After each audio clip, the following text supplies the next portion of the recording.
Mets-y sur l'autel. Quand tu vas à l'église, t'entends des trucs du genre « faut mettre ton mari sur l'autel ». Si t'écoutes pas trop, tu peux comprendre qu'il faut que t'ailles passer du temps de qualité avec ton mari à l'autel. C'est pas ça. Genre pas du tout. Là, on parle d'une autre sorte d'autel, celui où tu fais cramer des sacrifices pour Dieu. Historiquement, c'était des trucs qui se mangent comme un agneau tout mignon, voire un bon bœuf bien gras. Dans notre culture, c'est un tantinet chelou. Un gros tantinet quand même. Alors il y a plusieurs symboliques et je prétends pas être experte du domaine. Si tu veux des détails, vois ton pasteur, ton prêtre ou lis la Bible, ça marche aussi. Je vais parler d'un seul truc, ignorant le reste, sans hésitation. On peut mettre un truc sur l'autel au sens le donner à Dieu. Genre, ton bonheur dépend de Dieu et pas de ce truc.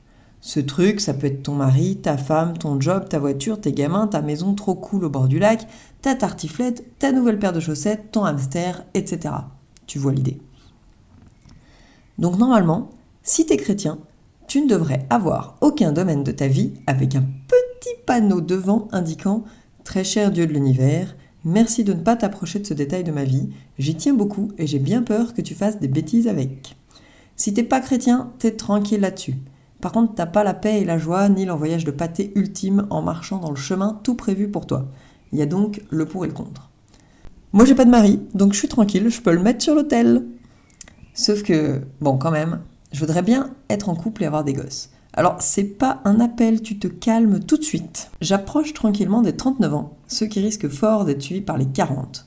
Je suis prof de maths, je m'y connais. Et comment te dire, pour faire des gosses, à un moment, ça marche plus. Je suis prof de bio aussi, alors je sais comment on fait les bébés. Évidemment, en fait, c'est pas vrai du tout parce que Dieu fait bien comme il veut. Mais bref, j'ai ça très à cœur.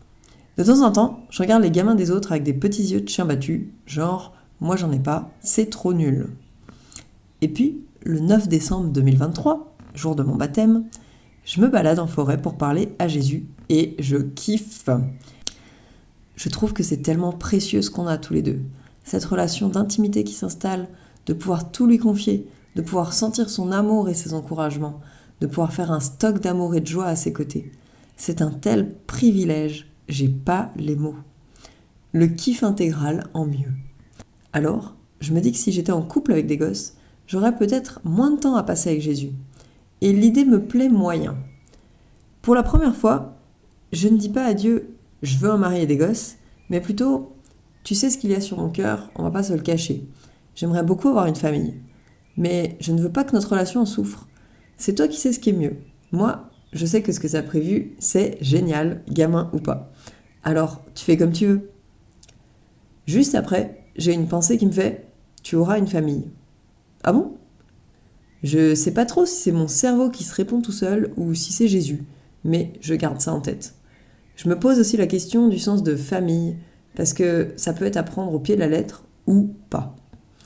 Au baptême, quelques heures plus tard, plusieurs personnes prient pour moi et déclarent, entre autres, la vie dans mes entrailles. Dans cette église, peut-être dans d'autres, j'en sais rien, on dit pas système reproducteur, on dit entrailles. Ok.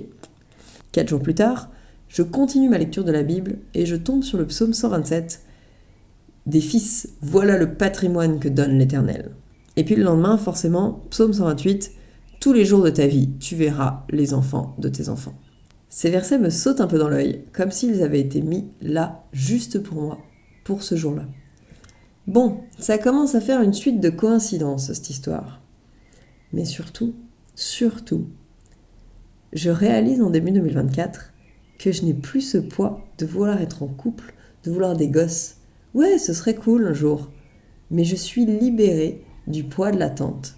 Je ne suis pas pressée. Mettre des machins sur l'autel, ça permet de se libérer.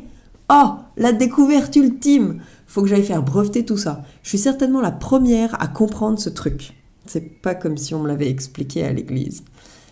Alors voilà, fais-toi plaisir, mets des machins sur l'autel. Voilà pour cet article. C'était Natalia, impératrice des hôtels à insectes, ce qui n'a rien à voir. PS, si tu fais cramer ton mari ou ta femme sur un grand bûcher, t'as pas tout à fait compris le principe. On n'est pas dans Game of Thrones, calme-toi tout de suite.